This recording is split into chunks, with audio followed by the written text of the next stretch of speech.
ఏది అయినా ట్రై చెయ్యి ఆచి చికెన్ మసాలా. కేంద్ర ఎన్నికల సంఘం చేపట్టిన స్పెషల్ ఇంటెన్సివ్ రివిజన్ ప్రక్రియపై తెలంగాణ కాంగ్రెస్ పార్టీ ఫోకస్ పెట్టింది. ఇవాళ ఎమ్మెల్యేలు, ఎంపీలు, పార్టీ నేతలతో సమావేశం కానున్నారు. ఈ సమావేశంలో సీఎం రేవంత్ రెడ్డి, మీనాక్షి నటరాజన్, మహేష్ గౌడ్ పాల్గొనున్నారు. అర్హులైన పేదలు, దళితులు, మైనారిటీలు పార్టీ సానుభూతి పట్ల ఓట్లు తొలగిపోకుండా క్షేత్రస్థాయిలో బూత్ లెవెల్ ఏజెంట్లను అప్రమత్తం చేస్తూ అవగాహన కార్యక్రమాలు నిర్వహిస్తుంది. బూత్ స్థాయిలో పార్టీ బలోపేతానికి, ఓటర్ల జాబితా పర్యవేక్షణకు బూత్ లెవెల్ ఏజెంట్లను నియమించి ప్రత్యేక శిక్షణ ఇస్తుంది. ఈ ప్రక్రియలో అధికార పక్ష వ్యతిరేక వర్గాలు, ప్రత్యర్థులు కాంగ్రెస్ ఓట్లను తొలగించే అవకాశం ఉందని భావిస్తున్న హస్తం పార్టీ ప్రతి ఇంటిని పరిశీలించి ఓటరు నమోదును పర్యవేక్షిస్తుంది. స్వయంగా ముఖ్యమంత్రి రేవంత్ రెడ్డి, పీసీసీ నాయకులు పార్టీ సమావేశాల్లో ఈ అంశంపై ప్రత్యేక దృష్టి పెట్టి ఓటర్ల నమోదు ప్రక్రియను సక్రమంగా జరిగేలా చూడాలని నేతలకు దిశానిర్దేశం చేస్తున్నారు.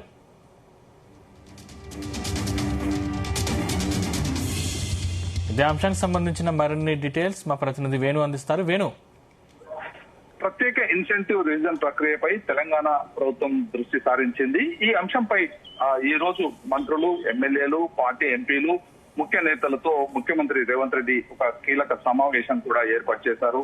ఇక ఈ సమావేశంలో ముఖ్యమంత్రి రేవంత్ రెడ్డి పార్టీ శ్రేణులకు దిశానిర్దేశం చేయబోతున్నారు. ఇప్పటికే ఈ సమావేశానికి సంబంధించి సర్ ప్రక్రియ 25 నుండి ప్రారంభం కాబోతుంది కాబట్టి ఒక్క ఓటు కూడా మిస్ కాకుండా చూడాలి అని చెప్పి కూడా ఇప్పటికే ముఖ్యమంత్రి రేవంత్ రెడ్డి పార్లమెంట్ పార్టీల వారిగా నియోజకవర్గాల ఇన్ఛార్జ్లను కూడా ప్రత్యేకంగా నియమించారు. ఇందుకు సంబంధించి ఇప్పటికే 2 సమావేశాలు కూడా నిర్వహించారు ముఖ్యమంత్రి రేవంత్ రెడ్డి.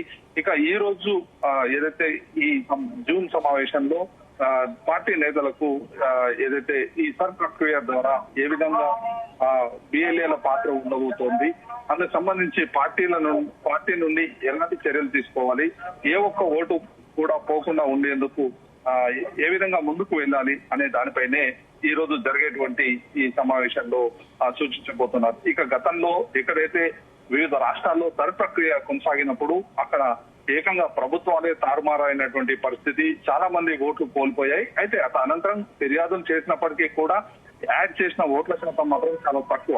కాబట్టి రాష్ట్ర ప్రభుత్వం ఈ సర్ ఏదైతే తెలంగాణలో అమలు కాబోతుందో ఇందుకు సంబంధించి ఇటు పార్టీ శ్రేణులు కూడా అప్రమత్తంగా ఉండాలి. ప్రతి ఒక్కరు కూడా ఎవరైతే అర్హులైన ఓటర్లు ఉన్నారో వారి ఓటు పోకుండా కూడా పార్టీ తరఫున ఎలాంటి చర్యలు తీసుకోవాలి అనే దానిపైన ముఖ్యమంత్రి రేవంత్ రెడ్డి దిశానిర్దేశం చేయబోతున్నారు. ఇక మరోవైపు ఏదైతే ఈ సర్ ప్రక్రియకు సంబంధించి మొదటి నుండి కూడా ఇటు కాంగ్రెస్ పార్టీ అభ్యంతరాలు లేవనెత్తుతూనే ఉంది. కొన్ని సందర్భాల్లో అర్హులైన వారు ఉన్నప్పటికీ కూడా వారి ఓట్లు తొలగించే అవకాశం ఉంటుంది అని చెప్పి కూడా ముఖ్యమంత్రి రేవంత్ రెడ్డి ఇటీవల జరిగినటువంటి సమావేశంలో పార్టీ నేతలకు దిశానిర్దేశం చేశారు. కాబట్టి అలాంటి ఓట్లు పోకుండా కాపాడుకోవాల్సిన బాధ్యత ప్రతి ఒక్కరిపైన ఉంది. ఇందుకు సంబంధించి ఇప్పటికే నియోజకవర్గాల వారీగా పార్లమెంట్ ఇన్ఛార్జ్లను నియమించడం జరిగింది. వారందరూ కూడా వెళ్లి ఇప్పటికే ఆయా నియోజకవర్గాల్లో ప్రత్యేకంగా నేతలతో సమావేశమయ్యారు. ఇక సమావేశమై వారందరికీ కూడా బిఎల్ఏలు ఎలాంటి పాత్ర పోషించాలి, ఈ ఏదైతే బిఎల్ఓలు వచ్చినప్పుడు వారికి సహాయం అందిస్తూ ప్రతి ఒక్కరి ఓట్లను కాపాడే బాధ్యత తీసుకోవాలి అని చెప్పి కూడా ఇటు బిఎల్ఏలకు ఇప్పటికే సూచించడం జరిగింది. ఇక మరోవైపు ఈ రోజు పార్టీ నేతలతో కూడా సర్ ప్రక్రియ ప్రారంభం కాబోతుంది కాబట్టి ఇక ముఖ్యమంత్రి రేవంత్ రెడ్డి ప్రత్యేకంగా పార్టీ నేతలతో సమావేశం కాబోతున్నారు. ఇక ఈ సమావేశంలో ఇటు రాష్ట్ర వ్యవహారాల ఇన్ఛార్జ్ మీనాక్షి నటరాజన్ తో పాటు పిసిసి చీఫ్, అలాగే మంత్రులు, అలాగే ఎంపీలు, వారితో పాటు ఇక రాష్ట్రానికి సంబంధించిన అటువంటి ముఖ్య నేతలు అందరూ కూడా ఈ సమావేశంలో హాజరయ్యేలా కూడా ఇప్పటికే చర్యలు తీసుకుంది పిసిసి. ఏంటి ఇప్పుడు పేదలు లేదా వలస కార్మికులు అవసరమైన పత్రాలు చూపలేకపోతే వారి ఓటు హక్కును ఎలా రక్షించే అవకాశం ఉంది? అయితే ముఖ్యంగా ఎన్నికల సంఘం ఏం చెప్తోంది అంటే ఒక్కరికి ఒక్క ఓటు మాత్రమే ఉండాలి. వివిధ ప్రాంతాల్లో ఓటు హక్కు ఉంటే మాత్రం దాన్ని యాక్సెప్ట్ చేయము. ఖచ్చితంగా ఒక ప్రాంతంలో ఒక్క ఓటు హక్కు మాత్రమే ఉండాలి. ఇందుకు సంబంధించి 2 ప్రాంతాల్లో ఓటు హక్కు ఉంటే ఖచ్చితంగా వారిపై క్రిమినల్ చర్యలు తీసుకునే అవకాశం ఉంటుంది అని చెప్పి కూడా ఎన్నికల సంఘం చెప్పడం జరిగింది. కాబట్టి ఎక్కడైతే ఓటు హక్కు కావాలనుకుంటున్నారో ఆ ప్రాంతంలో ఓటు హక్కు కాపాడుకునేలా కూడా అందుకు సంబంధించినటువంటి పత్రాలు, అంటే వివిధ రాష్ట్రాల్లో పని నిమిత్తం వలస కార్మికులు వస్తూ ఉంటారు, పోతూ ఉంటారు. కాబట్టి వారికి ఎక్కడ ఓటు హక్కు కావాలి అనే దానిపైన వారు కోరుకుంటే అందుకు సంబంధించినటువంటి ప్రూఫ్లని అంటే ఇప్పటికే ఎన్నికల సంఘం దాదాపు ఒక 13 పత్రాలను కూడా గుర్తింపు పత్రాలుగా చూపించవచ్చు. అందులో 13 పత్రాల్లో ఏ ఒక్కటి చూపించినా కానీ వారి ఓటు హక్కును మేము తొలగించకుండా ఉంటాం. ముందుగా ఓటు హక్కు తొలగించేటప్పుడు ఖచ్చితంగా వారికి ఇంటిమేషన్ కూడా ఇవ్వడం జరుగుతుంది. వారి ఓటు ఎందుకు తీసివేస్తున్నారు అనే దానిపైన.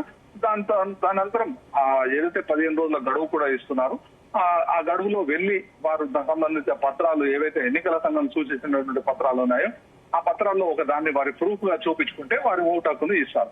అప్పటికి సమస్య పరిష్కారం కాకపోతే బిఎల్ఓ లెవెల్లో నెక్స్ట్ లెవెల్ కి కూడా వెళ్ళవచ్చు. వెళ్ళి అక్కడ రిటర్నింగ్ అధికారికి కూడా చేయవచ్చు. రిటర్నింగ్ అధికారి కూడా 30 రోజుల్లోపు ఈ సమస్యను పరిష్కరించే అవకాశం ఉంటుంది. అయితే ఇప్పటికే ఎన్నికల సంఘం కూడా చాలా స్పష్టంగా చెప్పింది, అర్హులైనటువంటి వారు ఎవరైతే ఉంటారో సంబంధిత ప్రూఫ్ చూపిస్తే మాత్రం వారి ఓటు హక్కు తొలగించారు. కాబట్టి ఎవరికైతే అంటే ఏదైతే ఓటుపై ఇది ఎన్నికల సంఘం సంబంధించి ఏదైతే ప్రక్రియ ఉందో ఆ ప్రక్రియలో సంబంధిత పత్రాలు సమర్పించుకుంటే మాత్రం ఖచ్చితంగా అందుకు సంబంధించి బిఎల్ఓ చర్యలు తీసుకుంటారు.